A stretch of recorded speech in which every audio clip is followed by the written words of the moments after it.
vous systématisez vos examens en fonction de cela. Vous faites cardiovasculaire, vous faites cutanéo-phanérien, vous faites le reste, et puis rapidement. Les examens complémentaires, c'est pareil. Vous avez déjà fait l'hémogramme, vous reprenez l'hémogramme et vous exploitez les autres lignées. Ici, il faut explorer toutes les lignées. Les constantes érythrocytaires, mais également les lignées rouges, les lignées plaquettaires, les neutrophiles, tout est important. Parce que quand vous avez une cause centrale, vous n'aurez pas que le taux d'hémoglobine.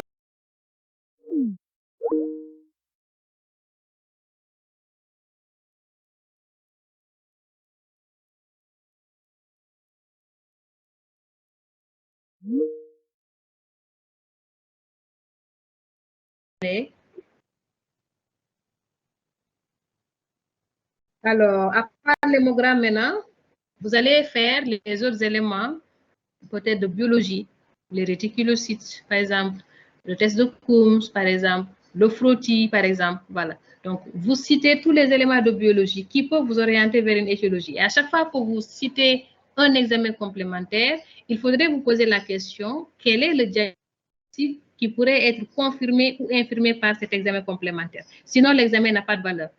En fait, demander l'examen n'a pas de sens parce que vous allez faire dépenser de l'argent inutilement. Donc, si vous faites un test de Coombs direct, tiens, je vais rechercher une anémie hémolytique auto-immune. Si vous faites un dosage de LDH, peut-être voir s'il n'y a pas une entité hémolytique en dessous. Si vous faites l'électrophorèse de l'hémoglobine, c'est parce que vous pensez à une hémoglobinopathie.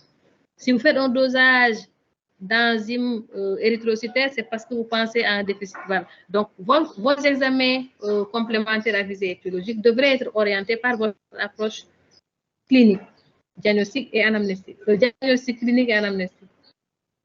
Cela peut aller jusqu'à l'imagerie, cela peut aller jusqu'à des examens spécifiques, immunologiques, des examens moléculaires, voilà. Donc, l'enquête étiologique, vraiment, c'est le gros de la leçon dans cette partie-là, mais il faut vraiment les systématiser. On commence par quelle exploration, ensuite deuxième position, troisième. On peut les classer en examen de première intention, de deuxième intention, de troisième intention. Vous pouvez, pour faire simple, partir de vos étiologies et construire vos examens complémentaires. Par exemple, cela peut être une astuce. Donc, vous partez de vos causes, vous vérifiez tout ce qui est important pour une cause et vous les mettez dans la recherche étiologique. Donc, il faut les classer. Alors, dans les causes, je crois que c'est bien fait, mais ce serait pas mal, après avoir fait tous les examens complémentaires, et avant d'aborder la discussion des causes, faire une petite diapositive synthétique d'algorithme où vous aurez, après avoir typé l'anémie, bien sûr, avec anémie hypochromicrocitaire, normochrome, etc., vous faites un algorithme très simple où vous partez de l'anémie avec les deux branches à partir du VGM, microcytaire, macrocytaire.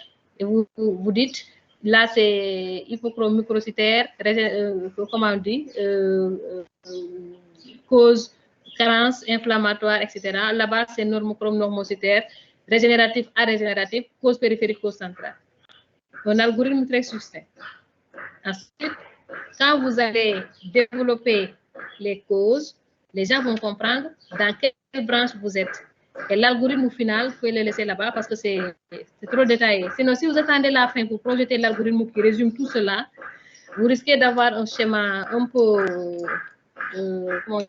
chargé et parfois la compréhension peut poser problème.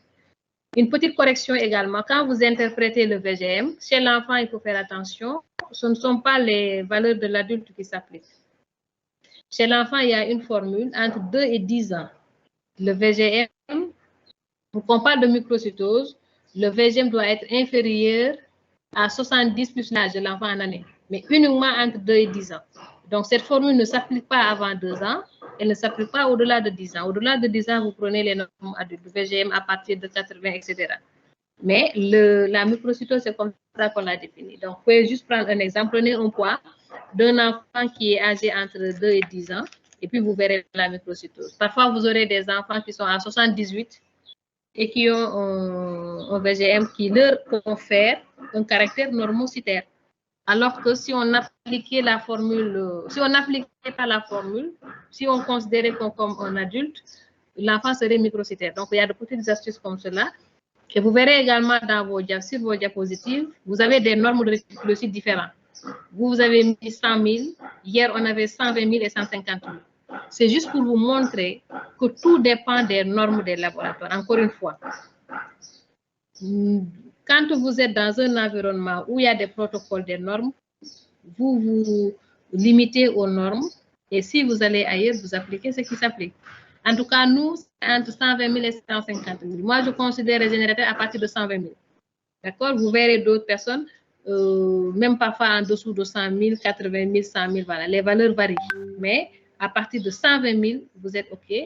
Considérez que c'est régénératif. Donc, retenez la fourchette 120, 100, 150 000. Ça, c'était juste une petite parenthèse parce que je l'avais noté et j'avais oublié de le dire.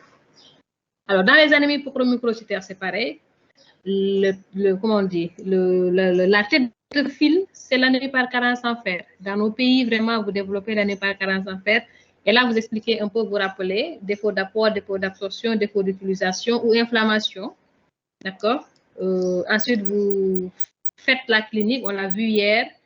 Syndrome carentiel, syndrome anémique, syndrome carentiel. Qu'est-ce qui appartient à l'anémie en tant que tel, à l'état pur et dur? Qu'est-ce qui appartient au syndrome carentiel, carence en fer? Donc là, c'est les signes cutanés ou muqueux, les signes digestifs, ainsi de suite. Et vous donnez les examens complémentaires qui vont avec biologie, biochimie, et vous avancez. Tout en prenant la précaution, dans les carences pures, d'éliminer une inflammation. Parce que la ferritine, encore une fois, c'est une protéine de l'inflammation. Oh, pardon. La ferritine, oui, c'est une ferritine de l'inflammation, c'est une protéine de l'inflammation. Quand l'enfant a un syndrome infectieux, on peut avoir des fluctuations de la ferritine. Donc, par mesure de prudence, si vous demandez la ferritine, associez au moins une CRP ou bien une fibrinémie pour être sûr qu'il n'y a pas une inflammation locale importante qui pourrait faire varier la ferritine. Et si jamais vous avez l'inflammation, interprétez avec prudence parce que la valeur peut changer en dehors de l'inflammation. Bon, pour les autres anémies, c'est bien parce qu'on a pratiquement vu la même chose avec les anémies hémolytiques. Je ne reviens pas là-dessus.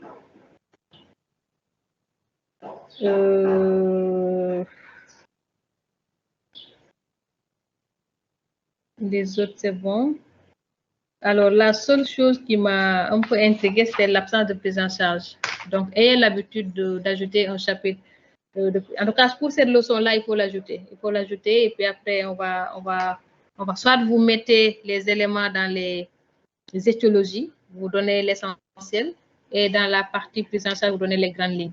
Ou bien, vous attendez la partie traitement et vous développez l'ensemble. Devant une anémie par carence en fer, voilà ce qu'il faut faire. Mais cela risque d'être très long. Il vaut mieux le mettre dans les différents chapitres pour éviter la répétition. Est-ce qu'il y a des questions par rapport à cette leçon?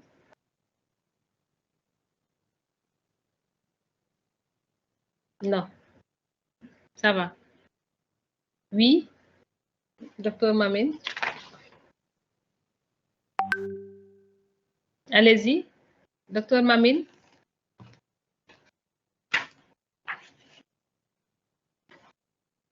Docteur Ndoye, docteur Warren Ndoye. Ah, ok. Allez-y, docteur Warren.